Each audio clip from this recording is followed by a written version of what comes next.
Tax से जुड़ी हर उलझनों को दूर करने के लिए लेकर हम हाजिर हैं आपका पसंदीदा शो टैक्स गुरु, जहां हम नियमों के दायरे में रहकर टैक्स बचाने के एक से बढ़कर एक तरीके आपको बताते हैं। नमस्कार, मैं हूं लक्ष्मण राय और आज हमारे साथ होंगे जाने माने टैक्स एक्सपर्ट मुकेश पटेल साहब, जो कि अहमदाबाद से जुड़े हैं। मुकेश जी, आपका स्वागत है हमारे शो में। और मुकेश जी, मैं उम्मीद करता हूं कि बजट की बारीकियों को आपने काफी अच्छे से देखा है और उस पर भी आप कुछ प्रकाश डालेंगे ताकि हमारे दर्शकों को फायदा हो।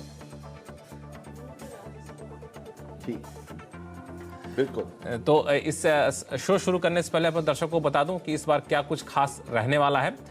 क्या मोटी रकम की इंश्योरेंस पॉलिसी से मिलने वाले पैसे पर देना होगा ज्यादा टैक्स? काटे गए टीडीएस का रिफंड पाने का बदला तरीका, अब क्या करना होगा आपको? बजट के बाद कैसे बदल गई है एमएसएमई के लिए टैक्स की दुनिया?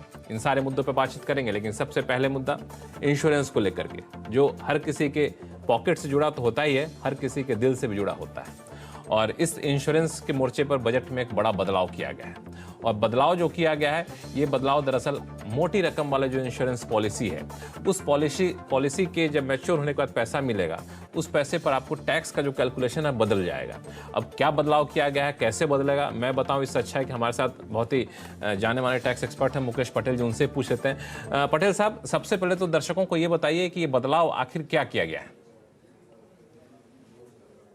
बिल्कुल लक्ष्मण जी, अब ये सब जानते हैं हमारे दर्शक कि जो कोई भी इंश्योरेंस पॉलिसी होती है, अगर वो इंश्योरेंस पॉलिसी के जो प्रीमियम हैं वो आयकर कानून के सेक्शन 10(10)(d) के दायरे में, अगर उसमें जो फिक्स किए गए हैं कि भाई कोई भी एक साल में प्रीमियम की रकम जो है वो 10% से ज़्यादा उसकी जो पॉलिसी की वैल्यू है उससे नहीं है, तो जब मैच्योरिटी होती है तो उस समय पर उसको एग्जम्प्ट गिना जाता है।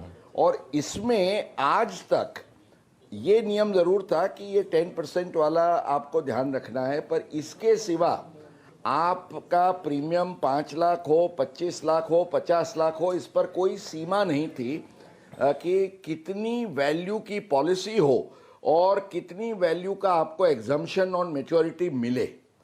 अब पहली बार आयकर कानून में ये एक संशोधन उन्होंने किया है और ये 1 अप्रैल 2023 से, माना 23-24 वित्तीय वर्ष से ये अमली बन रहा है। इसमें ये कहा गया है कि भले आपने पुरानी हाई वैल्यू की पॉलिसी जो ली है उसको हम छेड़ेंगे नहीं, लेकिन 1 अप्रैल 2023 के बाद आप जो कोई भी नई पॉलिसी लेते हैं तो वो पॉलिसी की पूरी साल में, एक साल में, पॉलिसी की अवधि का 1 साल के अंदर 5 लाख रुपये से ज़्यादा अगर आपका प्रीमियम होता है तो वो पॉलिसी की मैच्योरिटी अमाउंट को ध्यान में रखते हुए आपको कोई एग्जम्पशन मिलेगा नहीं। ये एक बहुत इम्पोर्टेंट बदलाव उन्होंने किया है। एग्जम्पशन नहीं और इसमें थोड़ी सी दुविधा लक्ष्मण जी सबके मन में ये भी रहा करती थी कि ये 5 लाख की गिनती कैसे? मैं उसी पे आ रहा हूं। मैं अगला सवाल इसी पूछ रहा हूं कि इसका 5 लाख का कैलकुलेशन कैसे होगा। ये एक सबसे महत्वपूर्ण सवाल है, तो इसको अगर आप डिटेल में बता सके। हाँ, जरूर बताएंगे, क्योंकि हमारे दर्शक, ये मोटा मोटा तो उस दिन सबको पता चल गया था बजट के दिन 5 लाख वाला, पर समझिए अगर किसी ने 2-2 लाख के प्रीमियम वाली 3 पॉलिसीज 23-24 में नई ली है तो इसमें क्या होगा? तो ये सेक्शन में ये कहा गया है कि कुल मिला के एक पॉलिसी या एक से ज्यादा, वो कुल मिला के अगर 5 लाख से ज्यादा प्रीमियम होता है तो 5 लाख तक के प्रीमियम से जुड़ी हुई जो मैच्योरिटी वैल्यू है उसको एग्जम्प्ट गिनी जाएगी, पर उससे ज्यादा होगी तो उसको टैक्सेबल गिनी जाएगी। हालांकि मतलब इसमें एक एक्सेप्शन जो है वो नहीं, एक एक्सेप्शन है वो भी ध्यान में रखना है कि ये ऑन नॉर्मल मैच्योरिटी, माना अगर किसी के अवसान या तो डेथ पर अगर मिलती है रकम तो डेथ पर मिली हुई रकम पर कोई पाबंदी नहीं है, उस पर पूरा एग्जम्पशन। ये काफी बड़ा ये बड़ा क्लैरिफिकेशन दिया आपने कि जो नॉर्मल मैच्योरिटी है उसके लिए प्रावधान लागू है। एक और चीज जो आप कहे कि उस पर थोड़ा सा क्लैरिटी चाहूंगा मैं कि अलग अलग आपने 2 पॉलिसी ले ली, 3 पॉलिसी ले ली, तो उसको क्लब करके कैलकुलेशन होगा? जी, जैसे मैंने आपको बताया कि 1 साल जो है उसमें आपको 5 लाख। अब कई लोगों में मन में ये भी दुविधा है कि एक बार 1 अप्रैल 2023 के बाद हमारी 5 लाख की पॉलिसी हो जाती है तो फिर पिछले सालों में means in the subsequent years also you will not be able to take new insurance. तो ये भी गलत है। ये जो 5 लाख की सीमा है लक्ष्मण जी, वो एवरी ईयर, सो माना 1 साल में आप 1 या ज्यादा पॉलिसीज को इकट्ठा करके 5 लाख से ज्यादा प्रीमियम की पॉलिसी नहीं ले सकते हैं। अगर ली है तो उसकी एग्जम्पशन ये 5 लाख की वैल्यू तक उसको सीमित करना होगा। एक सवाल और, इसका मतलब ये हुआ लेना चाहते हैं तो हर साल आप 5-5 लाख ले सकते हैं, इस पर कोई पाबंदी नहीं। एक सवाल और है मेरे पास कि कई लोगों ने मुझे फोन किया कि इंश्योरेंस एजेंट मुझे फोन कर रहे हैं और कर रहे हैं कि 1 अप्रैल से तो लागू हो जाएगा जी, आप अभी ले लीजिए इंश्योरेंस पॉलिसी अगर लेना चाहते हैं तो हाई प्रीमियम का। ये कितना सही है? बिल्कुल, अब ये सही है क्योंकि जो सरकार ने नियम बनाया है कि ये संशोधन है, this amendment will take effect from 1 April 23। इसका सीधा मतलब ये है कि अगर 31 मार्च 2023 तक आप कोई भी हाई प्रीमियम की पॉलिसी लेते हैं तो उसके कारण आपको कोई बात आने वाला नहीं है 1010D के एग्जम्पशन में। एक और भी पॉइंट है जो हमारे दर्शकों को हम बताएं लक्ष्मण जी, और वो ये है कि आप जैसे पॉलिसी लेते हैं तो घर में you have a number of entities कि जिसके केस में आप ले सकते हैं। इंडिविजुअल है, उसकी वाइफ है, उसका HUF है, ये सब प्रीमियम भर सकते हैं। तो ये जो अलग अलग एंटिटीज में से मान लीजिए आपने प्रीमियम चुकाया तो हर एक एंटिटी वाइज ये 5 लाख की लिमिट मिलेगी।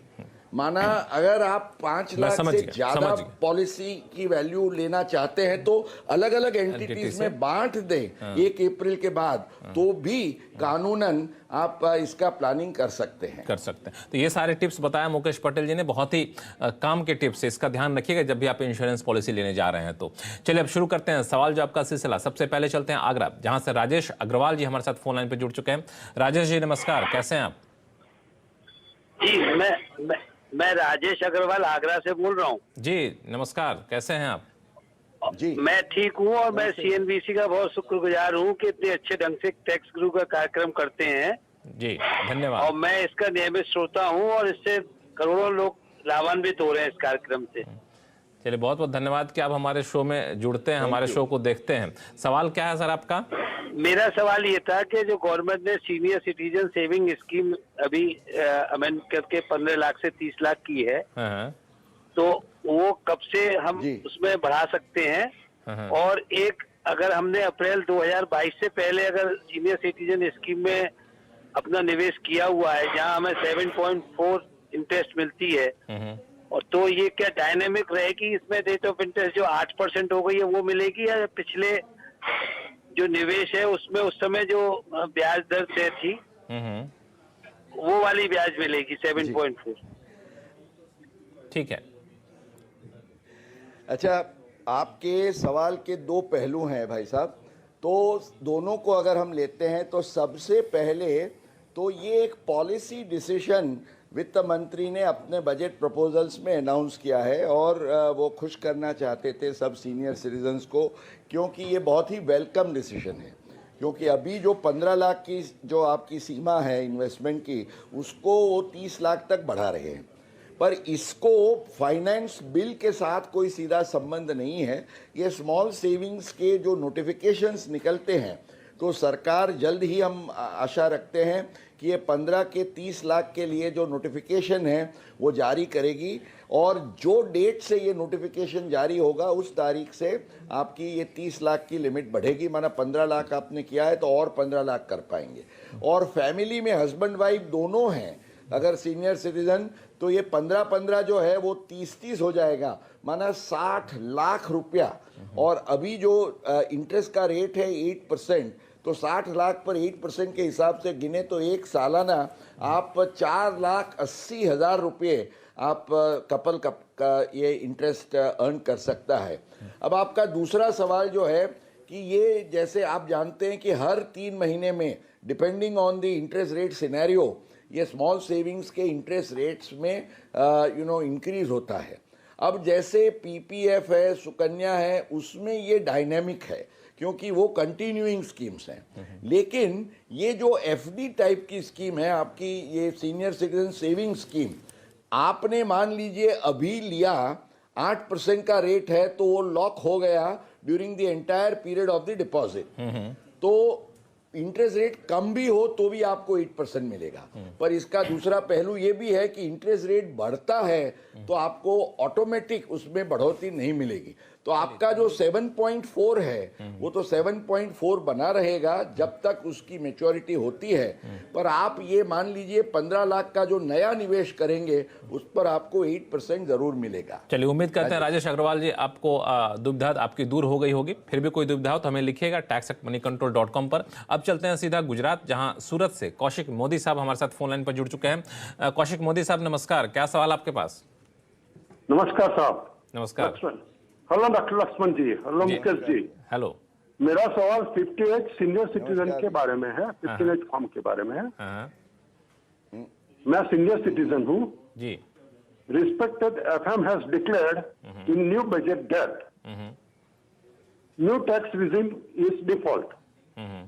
I want to know that I will have to declare income as rupees 5 lakhs or 7 lakhs in 58th form for non-deduction of TDS as I am senior citizen. ठीक है sir, क्या किया जाए पटेल साहब? कौशिक जी के लिए मैं ये कहूँगा कि आपको जो 22 मई 2019 का सीबीडीटी का सर्कुलर है उसमें ये कहा गया था कि सेक्शन 87A के रिबेट को लक्ष्य में लेते हुए, उस समय सेक्शन 87A के रिबेट की जो लिमिट थी वो इनकम लिमिट 5 लाख की थी। तो उसमें ये कहा गया था कि आपकी 5 लाख तक की टैक्सेबल इनकम है तो भी आप अगर उससे ज़्यादा नहीं है तो you can file a 15H form और नो टीडीएस के लिए आप डिक्लेरेशन का फ़ायदा ले सकते हैं। अब ये नए लॉजिक से 1 अप्रैल 2023 के बाद 87A अगर आप नई स्कीम को पसंद करते हैं तो आपको 7 लाख का वो रिबेट का लिमिट का फ़ायदा मिलेगा। तो उसी एनालॉजी से जो section 197 capital A read with the CBDT circular, आप 7 लाख रुपये से अगर आपकी इनकम कम है तो आप 15H का डिक्लेरेशन देके टीडीएस की कटौती न हो उसका फायदा आप ले सकेंगे। कौशिक जी, चलिए, तो मुझे लगता है कोई दिक्कत होनी नहीं चाहिए। फिलहाल वक्त है छोटे से ब्रेक का। ब्रेक के बाद बताएंगे काटे गए टीडीएस का रिफंड पाने का बदला तरीका। इसके लिए क्या करना होगा आपको बताएंगे छोटे से ब्रेक के बाद। ब्रेक के बाद एक बार फिर से आपका स्वागत है। आप देख रहे हैं टैक्स गुरु और आपके सवालों का जवाब देने के लिए हमारे साथ हैं अहमदाबाद से जाने माने टैक्स एक्सपर्ट मुकेश पटेल साहब। मुकेश जी, कई सारे सवाल आ तो रहे हैं लेकिन मैं चाहता हूं थोड़ा बजट में कुछ ऐसे प्रावधान किए गए हैं जो तकनीकी हैं और लोगों को समझना बेहद जरूरी है। उसमें से एक टीडीएस के रिफंड का प्रावधान बदला है सरकार ने। तो इस सेक्शन में जो बदलाव किया गया है उससे थोड़ा मैं समझना चाहूंगा कि ये बदलाव आखिर है क्या। फिर आगे आपसे 1-2 सवाल और पूछूंगा इस पे। जी। अब लक्ष्मण जी, एक ये सुविदित है कि कई बार क्या होता है कि आपने अपनी जो इनकम है, आपकी आय है, वो टैक्सेबल इनकम को आपने अपने रिटर्न में दिखा दिया। उस समय पर उसमें से कोई टीडीएस की कटौती की नहीं गई है, इसलिए उस साल का आपने रिटर्न भर दिया, इनकम दिखा दी। आपने खुद अपने ओर से टैक्स भी भर दिया और आपने रिटर्न फाइल कर दिया। अब होता क्या है कि जिसने आपको ये पेमेंट की है उसको ध्यान में पता चलता है बाद में कि उसको टीडीएस करना था, या कोई कारण से वो छूट गया टीडीएस काटने का या आपको इतला देने में, तो वो टीडीएस की क्रेडिट आपको सब्सिक्वेंट ईयर में, माना इसके बाद के साल में वो देता है। अब होता क्या है कि आयकर कानून के नियम अनुसार 199 सेक्शन ये कहती है कि टीडीएस की क्रेडिट आपको जिस साल में आप इनकम दिखाते हैं उस साल में आपको मिलनी चाहिए। अब इनकम आपने दिखाई उस साल में तो टीडीएस कटा नहीं, और टीडीएस जिस साल में कटा उसमें आपकी इनकम नहीं है, तो ये टीडीएस की आपको क्रेडिट कैसे मिले? तो ये एक बड़ी दुविधा थी, और आपको ध्यान है कि हमने आवाज में भी इसके लिए आवाज उठाई थी कई बार। तो इस बार उन्होंने ये एक अच्छा प्रावधान किया है कि जो 1 अक्टूबर 2023 से इट विल बी इफेक्टिव, क्योंकि ये प्रोसीजरल प्रोविजन है, इसके लिए एक फॉर्म प्रिस्क्राइब किया जाएगा कि ऐसे केस में आप एक फॉर्म भर के जो टीडीएस की क्रेडिट है वो मांग सकते हैं। तो जिस साल में आपकी टीडीएस की कटौती हुई है उसके लिए आप असेसिंग ऑफिसर जो आपके हैं उसको अप्रोच करके ये फॉर्म फाइल करेंगे तो आपको ये क्रेडिट दी जाएगी। चलिए वेलकम रिलीफ एंड प्रोविजन। एक छोटा सवाल ये है कि ये जहां तक मुझे याद है कि ये 1 अक्टूबर 2023 से इसको इफेक्टिव बनाया गया है, तो क्या वाकई 1 अक्टूबर 2023 से लागू होगा कि उसकी तैयारी पहले से करनी चाहिए? संक्षिप्त में अगर बता सकें सर।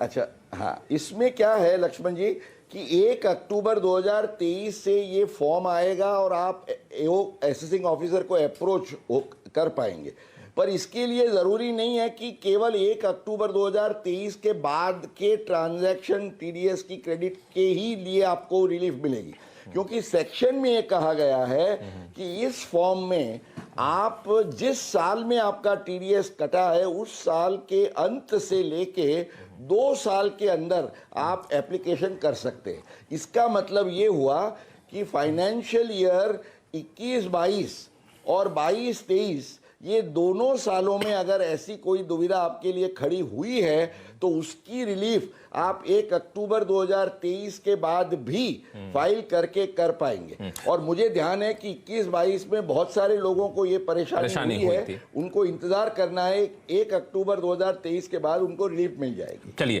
तो अगला सवाल हमारे पास आया है मुकेश जी, आपके ही शहर से, अहमदाबाद से, मेघा कपाड़िया जी का।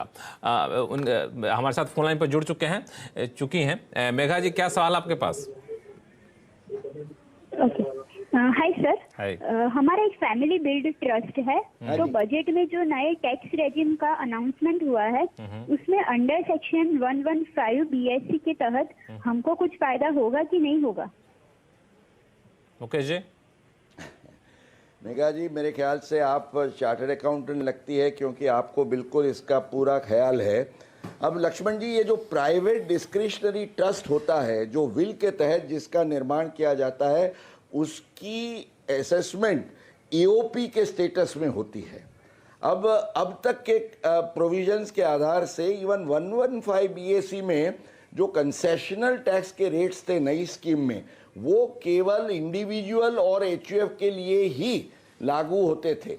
अब जो डिफॉल्ट स्कीम नई बनाई गई है जो अमल में आएगी 23-24 से, उसमें इंडिविजुअल एचयूएफ के साथ एओपी, बीओआई और आर्टिफिशियल जुरिडिकल पर्सन है उसके लिए भी ये फायदा उनको मिलेगा।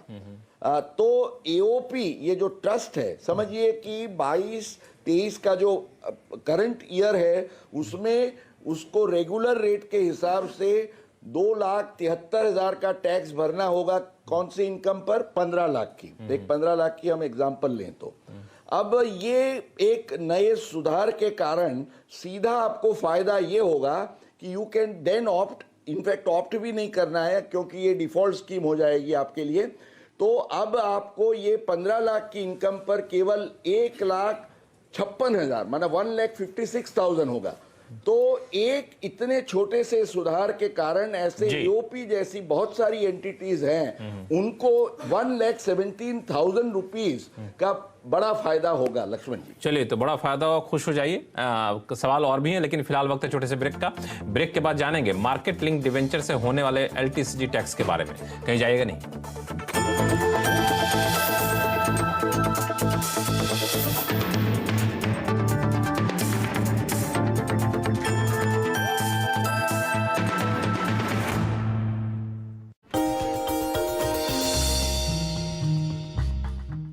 डू यू नो में आज हम बातचीत करेंगे कोलगेट के बारे में। दरअसल ये रोज बरोज इस्तेमाल होने वाला कोलगेट एक्चुअल में एक मल्टीनेशनल प्रोडक्ट है, ये इंडियन कंपनी नहीं है और इसकी शुरुआत 200 साल पहले विलियम कोलगेट साहब ने की थी।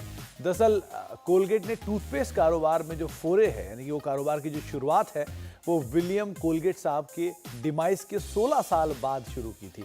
उससे पहले 10 साल तक कोलगेट जो था वो परफ्यूम्स के कारोबार में था और परफ्यूम बेचने और बनाने के कामकाज के अंदर ये काफ़ी एग्रेसिवली कामकाज करता था। इसके अलावा कुछ और इंटरेस्टिंग फैक्ट्स में, कोलगेट शुरुआती कारोबार में जो अपना टूथपेस्ट है वो कुछ जार्स के जरिए बेचता था, लेकिन वहाँ से लेके आज तक का सफ़र ऐसा है कि आज कोलगेट दुनिया भर में 40% मार्केट शेयर ओन करता है, यानी कि दुनिया की आधी आबादी करीब करीब कोलगेट के प्रोडक्ट को इस्तेमाल करती है। इसके अलावा कुछ और इंटरेस्टिंग फैक्ट्स में एक फैक्ट ये भी है, कोलगेट का कामकाज तो करीब 200 देशों में है, लेकिन कोलगेट महज 2 देशों में ही लिस्टेड है, जिसमें एक है US और दूसरा है भारत। तो कुछ ऐसे इंटरेस्टिंग फैक्ट आपके लिए कोलगेट के लिए, साथ ही साथ कुछ और फैक्ट लेकर आगे भी हम आते रहे।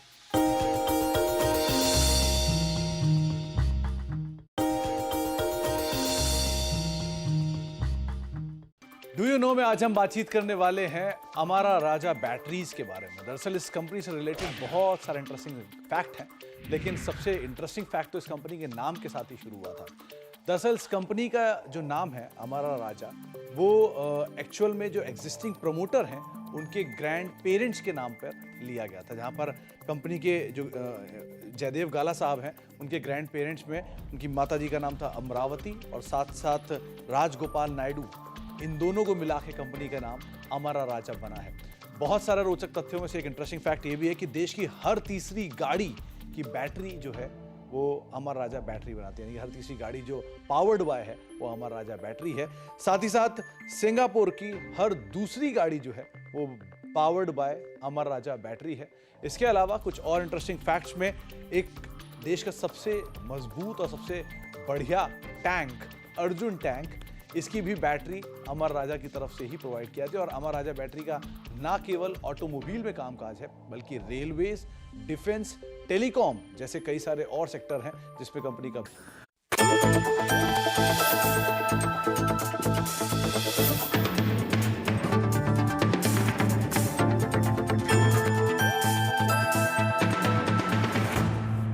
चलिए अब सीधे चलते हैं उत्तर प्रदेश, जहां फतेहपुर से हर्ष सिंह साहब हमारे साथ फोन लाइन पे मौजूद हैं। हर्ष जी नमस्कार, कैसे हैं आप?